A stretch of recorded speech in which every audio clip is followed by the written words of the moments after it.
লোকটা প্যান্ট খুলে নীল সমুদ্রের পানিতে প্রস্রাব করতে যাচ্ছিল। হঠাৎ তার পিছনের দিকে নৌকার দড়ি ঘুরে এসে সোজা তার পিঠে আঘাত করল। ভাগ্য ভালো, সে দ্রুত প্রতিক্রিয়া দেখিয়ে 2 হাতে রেলিং ধরে ফেলল।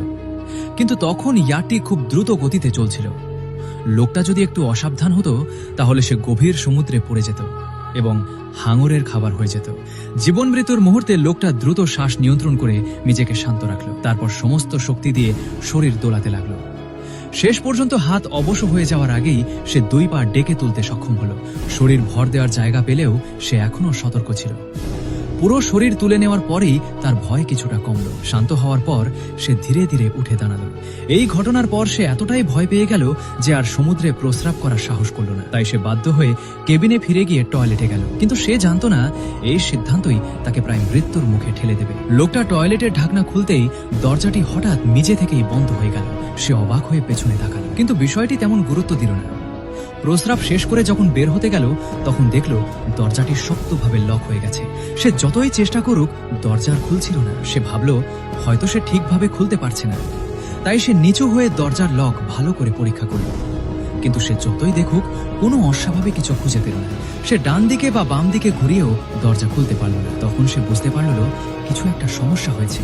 উদ্বিগ্ন হয়ে দাঁড়িয়ে সে হাত দিয়ে দরজা খুলতে চেষ্টা করল, কিন্তু দরজার ফাঁক এতই সরু ছিল যে তার হাত ঠিকমতো কাজ করতে পারছিল না। তবুও সে হাল ছাড়ল না। সে পকেট থেকে একটি কয়েন বের করে লকের স্ক্রু খুলতে চেষ্টা করল, কিন্তু অনেক চেষ্টা করেও লক একটুও নড়ল না।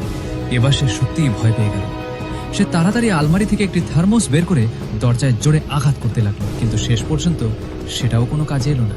ঠিক যখন সে কোনো উপায় খুঁজে পাচ্ছিল না তখন বাইরে থেকে হঠাৎ এক তীব্র শব্দ শোনা গেল। সে জানলা দিয়ে তাকিয়ে দেখল একটি বিশাল জাহাজ যাচ্ছে। সে সাথে সাথে হাত জানলার বাইরে বাড়িয়ে জামা নেড়ে জাহাজের দৃষ্টি আকর্ষণ করার চেষ্টা করল, কিন্তু জাহাজের লোকেরা কিছুই টের পেল না এবং নিজেদের মতো করে চলে যেতে লাগলো। এটা দেখে সে খুবই উদ্বিগ্ন হয়ে পড়ল। সেই একমাত্র সুযোগটি হাতছাড়া করতে চাইল না।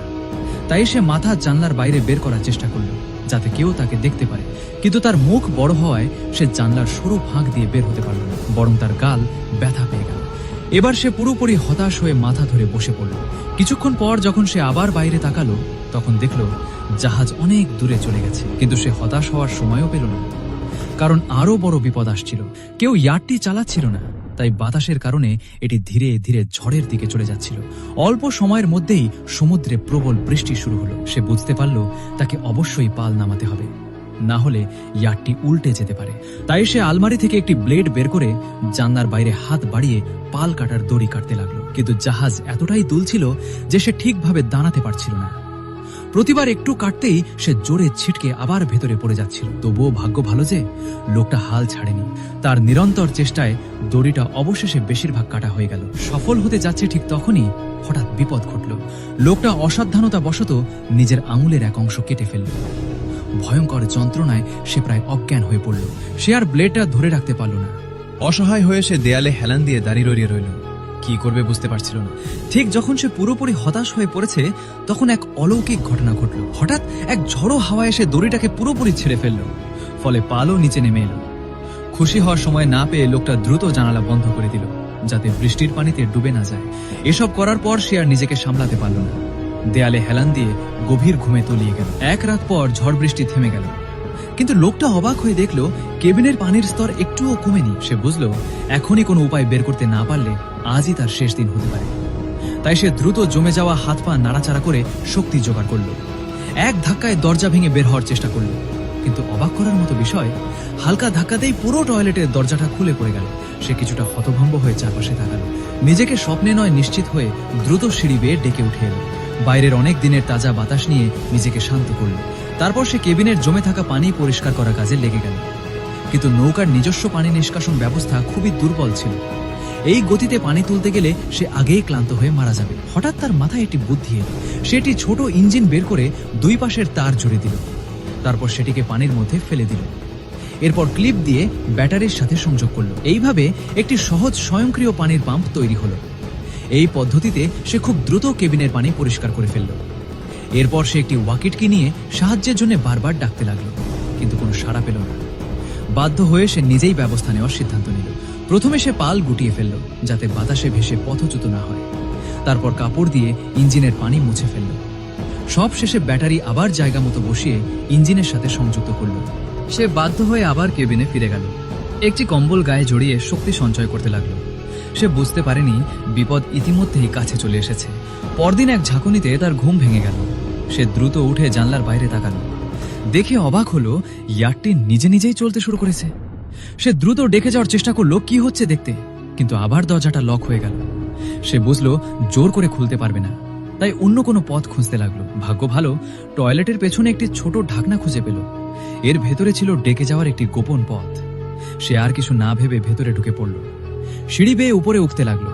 মুক্তির খুব কাছে পৌঁছে গিয়েছিল, কিন্তু হঠাৎ একটি মোটা কাচের দরজা তার পথ আটকে দিল। সে হাত দিয়ে ঠেলল, কাঁধ দিয়ে ধাক্কা দিল, তবুও দরজা খুলল না। ক্লান্ত হয়ে ঘেমে গেল। সে আবার নিচে ফিরে যাওয়ার কথা ভাবল, কিন্তু ঠিক তখনই নিচের ঢাকনাটি হঠাৎ বন্ধ হয়ে গেল। সে ছোট্ট এই পথের ভেতর আটকা পড়ে গেল। এটা দেখে সে ভয় পেয়ে গেল। পুরো শক্তি দিয়ে ঢাকনায় আঘাত করতে লাগলো, কিন্তু কিছুতেই সেটি নড়ল না। আরো খারাপ হলো, ভেতরের বাতাস খুবই কম ছিল। চেষ্টা করতে করতে তার শ্বাস নিতে কষ্ট হতে লাগলো। সে ভাবল এবার হয়তো এখানেই তার শেষ। ঠিক তখনই ইয়ারটি হঠাৎ নিজে থেকেই বন্ধ হয়ে তীরে এসে থামল। অবিশ্বাস্যভাবে সেই বন্ধ থাকা ঢাকনাটিও নিজে থেকেই খুলে গেল। সে দেরি না করে দ্রুত সেখান থেকে বেরিয়ে এলো। ধীরে ধীরে কেবিনের বাইরে বের হলো। এরপর সে অবাক হয়ে দেখল ইয়ারটি তাকে তার ছোটবেলার গ্রামের কাছে নিয়ে এসেছে। সে সন্দেহ করলো কেউ তাকে নিয়ে মজা করছে। রাগে ফেটে পড়ে সে নৌকা থেকে নেমে একটি লোহার রড তুলে নিল। ভাবলো যার কাজ এটা তাকে শায়েস্তা করবে, কিন্তু অনেক খুঁজেও কাউকে পেল না। আরো অদ্ভুত ব্যাপার হলো, সে তো মাত্র 3 দিন বাইরে ছিল, কিন্তু তার বাড়ি দেখে মনে হচ্ছিল বহু বছর ধরে পরিত্যক্ত। ঠিক তখনই পিছন থেকে আবার একটি পরিচিত শব্দ শোনা গেল। সে দ্রুত তীরে গিয়ে দেখল যে ইয়ারটি একটু আগেও ছিল সেটি হঠাৎ করে সমুদ্র থেকে উধাও হয়ে গেছে। চারপাশে কিছুই নেই, শুধু সে একা দাঁড়িয়ে রইল, সম্পূর্ণ হতভম্ব হয়ে। যাই হোক, এখানে আজকের গল্পটা শেষ।